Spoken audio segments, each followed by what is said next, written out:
So we have plenty of videos here to help you prepare for FC26, right? The biggest one, if you don't have the beta, is this right here. The EA Sports FC26 non-beta setup for FC25. Start using these ASAP. Go to that, use those settings, okay? And then what you're going to want to do is come in to this video, which guess what? You're already here now. And you're going to want to play a game with the settings there, right? You'll have all of them set up from camera to if there's visual to the game, in your team setups. I guess you would call them your tactical changes. Mainly it's play styles, right? No anticipate plus, and then all your attackers having tiki-taka plus if you can help it, right? You're going to want to do those settings, including the camera angles, everything. You can watch that video, get those settings lined up. Then, when you come into a match, I'm going to show you every single thing that you're going to want to do.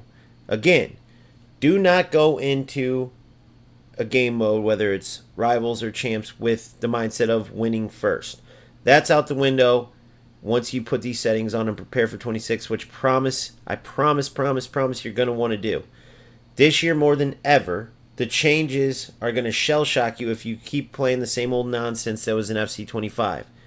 So, throw out the winning side out the window, turn on training mode, watch the settings video I just showed you. Once you get those settings dialed in, you have the team set up, that's dialed in with the playstyle pluses that you want and don't want. Then you go in and start playing.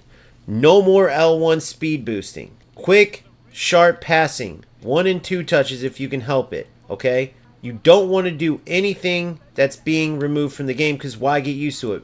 One of the things that's in the settings part, but you're going to want to make sure you do, turn off time finishing and make sure you don't use Trivela shots, because those will be in FC26, but they'll be wrapped up in a play style. They will not be used as much, right? And they are not as OP. They were nerfed anyway. So what's the best way to prepare? Don't use them at all, all right?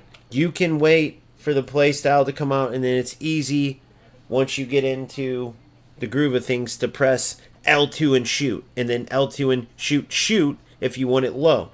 And that's the same for every shot. Unfortunately, you can't work on the low, changing a shot to low driven, because if you say, oh, well, time finishing, I could do that, but instead it will be low driven. No. What you're going to do if you keep time finishing on is, one, you don't have any type of timing to low driven shot. You can change it to low driven at any time. Meaning if I go for a shot, right, I can, right up until my leg strikes the ball, change it to a low shot. With green time finishing, you have a window where you have to press it. So if you get used to green time finishing, acting like you're getting used to low drivens, you're going to go and have that, oh, it's a green time, I have to green time it in your mind, and you're going to accidentally turn every shot low driven, and you don't want that. You're going to end up missing chances you otherwise would have scored because you turned them to a low driven shot. So turn off green time finishing. You'll have to work on the low driven part when you get 26. Bottom line, right? It's a bit of a disadvantage, but it's better than going into 26 having green timing down pat, and it changes all your shots up. Right? That would be a way bigger problem than just not working on it now. Another thing, defensively, right? I have this on Ultimate, so it's going to be very tough, which is good. Challenge yourself. Again, it's not about winning. And the reason why I'm in squad battles on Ultimate is because I know that I have that competitive nature. I know I'll be facing rats using all the BS that's removed from the game, and I don't want to have the temptation of not playing proper football, right?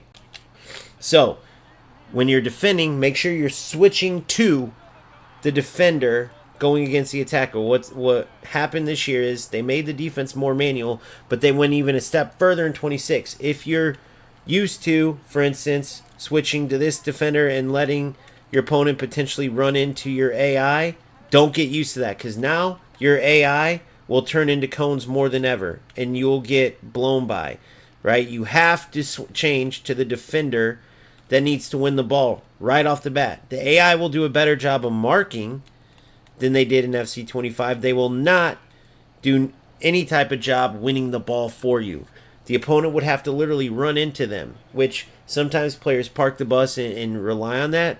But trust me, it's way harder to have the AI win the ball. They made it to where you were rewarded when you changed to the defender, including stamina. As your players get tired, if you let your AI run up against an opponent, even to go mark them, their stamina, their lack of energy and all that, it will show through. If you're controlling the player, guess what?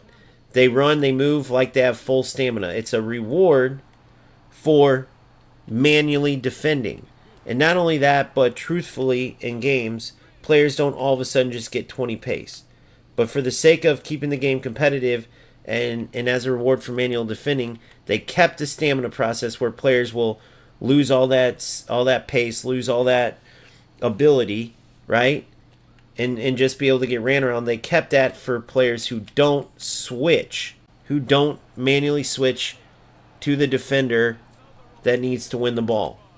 Then you're still working on the same things: jockey, sprint jockey, and because if you follow my settings video, you know that you shouldn't have anticipate or anticipate plus for the sake of not relying on winning that shoulder charge better than you typically can, because a lot of your players, especially right off the bat, will not have anticipate or anticipate plus.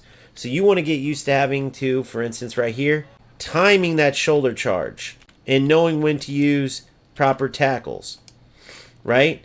If with anticipate plus, you get a little more room for error. You don't want that when you're training. You see there, I had to time that perfectly to win that ball. That's what you want. And then you want to know when you made the wrong decision, right? Meaning I should have used tackle there instead of shoulder charge.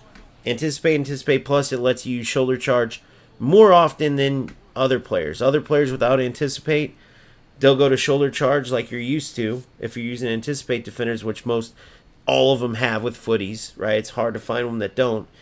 But you'll go, for instance, at the beginning of 26, you'll go for a shoulder charge, and your player will just get blown by. So make sure, if you can, you go for even if they're lower rated, that's fine. You got it. You should be getting used to lower ranked players anyway.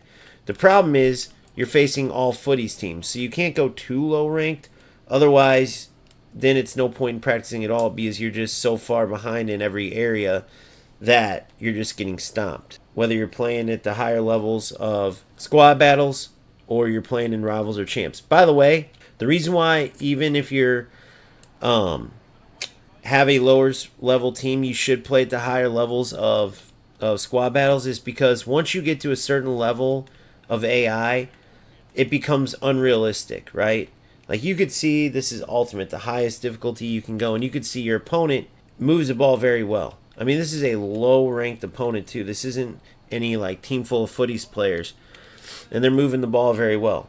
Because it's not about getting your butt kicked, it's about preparing for the next iteration of the game. And as I've been speaking, I can tell my passing hasn't been nearly as quick as it should be if I want to take advantage of this as a training time for 26. The passing ability, it goes off so much quicker in 26 and you're rewarded for it, right?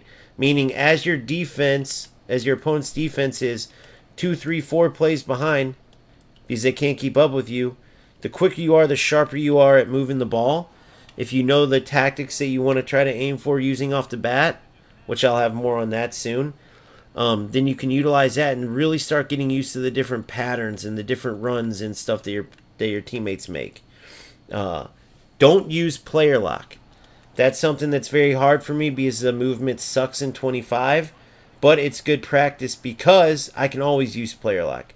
I know where I'm going to run with player lock, obviously, and it changes every time. Like, I know I could come here, I could come back here, right? So I'm not going to practice that. I want to practice, if anything, using L1 and R1. So I used R1, called Ronaldinho there, went for a skill move, failed. The simplified skill moves, again, we don't know if those are going to be just for certain modes or if they're going to be for every mode. They might be for everything but champs and rivals. If it is simplified moves over every mode, then so be it. You just got to flick the stick, right or left to get the best move for that scenario. I strongly suggest you don't just bank on that, though. I strongly suggest you keep learning the commands. Perfect defense. There, got in the way of the pass. That's all you can ask for. you're still going to want to learn the commands. So it doesn't have to be all the intricate moves, which they did add a bunch of new moves. You're going to have to work on those as they come out once you get 26, right? But you can still get used to like the step overs, the elastico, even though at the beginning a lot of your players won't have the higher start skills. Some will. So you want to get used to some of the skill moves for sure. The quick left stick dribbling, the quick little in and out movements, those are back and better than ever. So I have the ball here and it's just boom. Obviously, see, I'm so used to doing the little sprint boost, right? Holding on one, then boom, R2, that it's hard to get out of it, but that's why you practice. And I've been playing the beta too, where you can't do these things. And yet I'm still so used to it that when I come into this really slow, lethargic game, all these bad habits come forward. So that's where you got to really focus. Another reason why playing offline, again, like I said earlier, is so important, because you can better focus and you don't care about winning or losing as much, right? Nobody wants to face a rap player that's doing this the whole time. Boom, sprint boost. Boom, sprint boost. Boom, sprint boost. L1 sprint boost the whole time. And that's what you'll face. No one wants to face players going for 30-yard travellas every time. Green timing every time when that's not going to work, right? You want to play in a way that's going to help you for next year. The best way that you can. There's some things that unfortunately you can't work on. But all this will help you. Shout out to Anthony, by the way. What's up, my man? If you have any questions, this will go into a video being made on preparation for 26, so feel free to ask if you have anything. I'm going to give you guys one more example. Again, it's crazy coming back from the beta, and you guys can see, since I can't talk about the beta, you guys can see from all the leaked footage. I can talk about that. You can see the difference in the slowness of FC25. You can see the difference in that unresponsiveness that they talked about addressing. And it's one of those things where you have to play it before you know. Even though you can absolutely see it on the leaked footage. Since I can't talk about the beta, I can talk about FC25. And I'll tell you this. Playing now, after coming from the beta, I can tell you this about FC25. It is so hard to get used to the slowness. That laggy, delayed passing and shooting that is, we all knew is terrible, right? That's why EA Sports finally had to address it, because we all spoke up. But it is way worse than you even thought once you actually leave the game and then come back. Let's just put it that way. So as you're working on your quick passes, right, on trying to work with the terrible movement, the delayed movement of your players, the slow moving everything, just remember, it's okay. Because as you're working on this, it will be better, okay? So when you're getting used to these fast-paced passes, switching your defender, making those quick left stick movements, jockeying, all of it, even though it's lethargic in 25, you bring that same muscle memory in 26, and next thing you know, the puzzle pieces start working, fitting together. You're like, I see now. So just trust me, it's a struggle, but it's much better than playing and using all these things in FC 25 that will be removed in 26, and then you'll totally be in trouble. Sorry for the red on red. Guess what? This will be a test of my eyesight too. I keep doing that speed boost. A little off-balance shot. So you have plenty of time to practice, by the way. Plenty of time to take a break like I was talking about as you get closer, and then plenty of time to focus on the off-the-pitch stuff, the menu stuff, the transfer market stuff, and get a game plan there. You're going to get out of this what you put into it. Of course, you can always just turn on the game when you get it and just start from there, doing whatever you want to do, not really having a game plan. But the best players, the ones that are going to get ahead, the ones that aren't going to be overwhelmed with what should I do, or what's this change, or I didn't know about this or that, you're going to be a lot further off than those ones. So it's worth putting this time in to prepare without a doubt, so you can be more focused when the time comes on actually playing the game, on actually like setting up your team. Even you can have such a plan that you know exactly who you want to go for, and if you pack any of them, so be it, because you're going for a lower rated gold team right off the bat, right? So of course a lot of these players are packable, so you'll be able to without hesitation get out there and know which players to look for. You won't have to do all that, spend all your time doing all that nonsense instead of playing FC26, right? So we got Anthony coming from UFL, and he said, what difficulties difficulty should I play on in squad battles to get better at? Just started playing before the Footies promo coming from UFL. Here's how I would do it. Start at professional. Okay? Start at professional. Depending how you do, you want to get to the point where you're not losing by more than 1 to 2, let's say 1 to 3 goals. Okay? And you don't want to get to the point where you're winning more than 1 to 3. So for me, I'm at ultimate right now. I'm at the highest you can go. All right? And as you can see, I'm getting my ass handed to me. Now I'm also playing in a way that will benefit me for 26 instead of just playing and trying to win. Like if I played to try to win, it would be different. But that's also why squad battles help so much, because you don't have to worry about that competitive nature in you that I gotta win this, I'll train later. You're gonna keep saying that over and over, and you're gonna lose so much time and work, and you're gonna get so many bad habits. Because that's what FC25 is. It's a game of bad habits, let's be honest. Oh, better pass there. So start with professional, see how you do. Play more than one game, play 2 or 3. And on average, you don't want to win by more than 2 to 3 goals, and you don't want to lose by more than 2 to 3 goals. And then once you say you start off and you're winning on professional 1-0, and then you get to the point where now you're crushing them, then move up. Maybe eventually you get to the point where you move up 2 levels. But I can assure you that you don't have to worry about ultimate boring you or getting to the point where you're crushing them.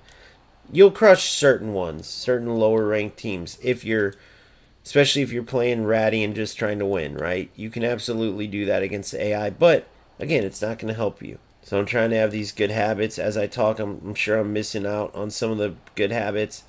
Some of the bad habits are seeping through, but that's the good thing, my muscle memory. This is all working on muscle memory. Perfect. See how I'm not letting my AI defend at all. Immediately switching to my... Oh, no way. 1 extra touch wrong. But see that lack of quickness. Like, I thought my player anticipated another touch there. And there didn't end up being one. Beautiful manual tackle there. Tried to take a quick touch and hit. Didn't want to play with it. Everything I do, I'm trying to do in 1 and 2 touches. So, of course, there's going to be plenty of chances you could have scored. Plenty of passes you could have made. Who cares, right? See, that bad habit wants to seep in. It's easy to want to switch to the defender that doesn't have it. How is he able to do that? That lunging from Campbell got me. But see, it's killing me because I could easily just let my AI defend there.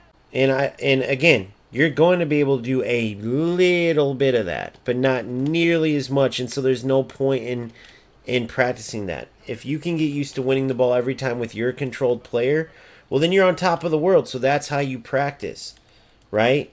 It can't hurt you every time you win the ball individually. So if and when you can let your AI kind of help you out defensively, that's easy to do. You just don't control that player, so no need to practice that.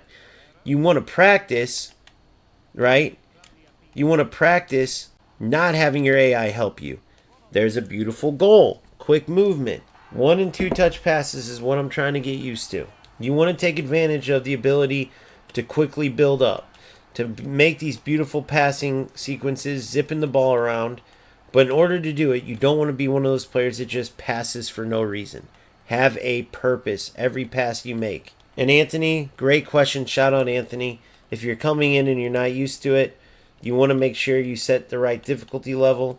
That's your rule of thumb. Play 4 games, a set of 4. You know there's a set of 4 teams in the feature team. You can even add that feature team because they're usually at least pretty high rated. And play at whatever difficulty level. Give yourself a star. Start professional if you want. If you crush them, quit that game and go to the next one and go up a level. If you crush that, go up a level, right? If you're just starting, though, professional or world class would be probably a good place. There I go, giving up a goal, not paying attention. It's no big deal. Again, it's all about training. Scores don't mean crap. See that lethargy? See that from Ronaldinho? Just that lazy lack of sharpness. Man, it's so bad in 25. Constantly switching to the defender nearest. No Travellas, right? No time finishing. Everything I do is preparation for next year. I'm working on L1 and R1 moves only. No player lock, right? Because I can always player lock. I don't need to work on that. It's easy because then you control a player and then you can move them and run them anywhere you want. That's not worth working on, right? Really, I would even start with not even using L1 and R1 and just using the AI movement, just to get used to that. But the movement's so bad in this game that you can't do it. So that's a good thing though. As annoying as it is to come in here and just have to play this game and play like this, as annoying as it is, the good news is, right? It's so foreign now because I've been playing the beta. So without talking about the beta, I can safely say, thank goodness, right? All the nonsense is literally gone, like all of it. There's no bad habits that I'm bringing over going, oh, well, I can't do that. I can't just dribble down with one player like in 26. No.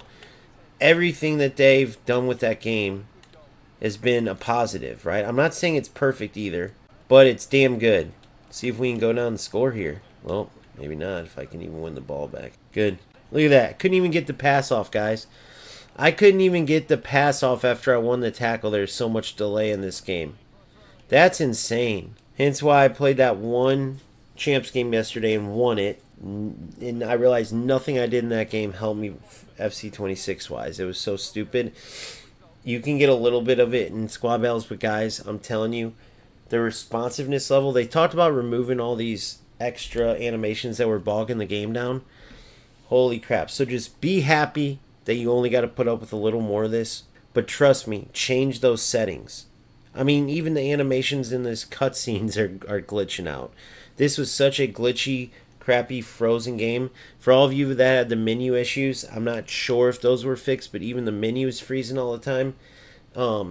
At least on the gameplay side, I know that part, let's just say, is improved, right? That's an understatement, but it's better. Undersell, over-deliver. I don't want you guys to be disappointed or get your hopes up. I promise you FC26 is worth purchasing if you're on the fence still about that. I promise you this year more than ever the Ultimate Edition is worth getting because of the 6,000 FC points, 7-day early access to get a head start, especially considering all the training you got to do. Get that week head start. Don't come in here after there's been a ton of players playing a week and then you have all this stuff to get used to. Get the Ultimate Edition. Keep following my channel for daily content on how to improve. Again, the route I'm going to go, I'm going to keep showing you these things to do whether you have the beta or not. I can't talk about the beta, but showing you these things to help you train for 26. Luckily, there's enough leaks that I can talk about all that stuff that they're releasing.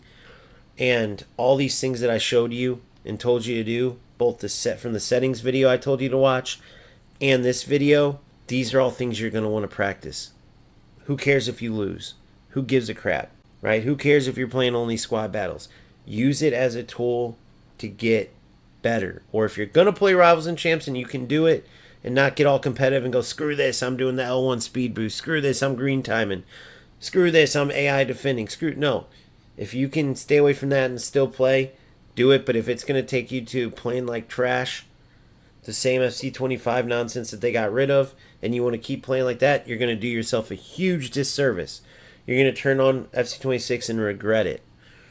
So that's my 2 cents on the matter, right? Check out my videos. Anthony, good luck on your grind. Welcome to FC. Welcome to the channel. For Anthony and all you guys, don't know if you can afford it, but you may want to check out my Discord, $2.99 a month, and I have everything you will need to stay on top of FC26. I'm talking off the pitch, on the pitch with tactics, team checks, helping what players know what players to buy, what SBCs to do, how to complete SBCs, right? How to complete team restrictions for different events and stuff. All at our HQ, the first non-professional team, OGFC, $2.99 a month, Discord, OGamesFC. If you're interested, check out the link. It's in my YouTube bio. Great question, Anthony. Good luck on your grind. Like I said before, I'll see you all next time. Don't forget to hit that like and subscribe if you haven't already. And I'll see you next time. Peace out.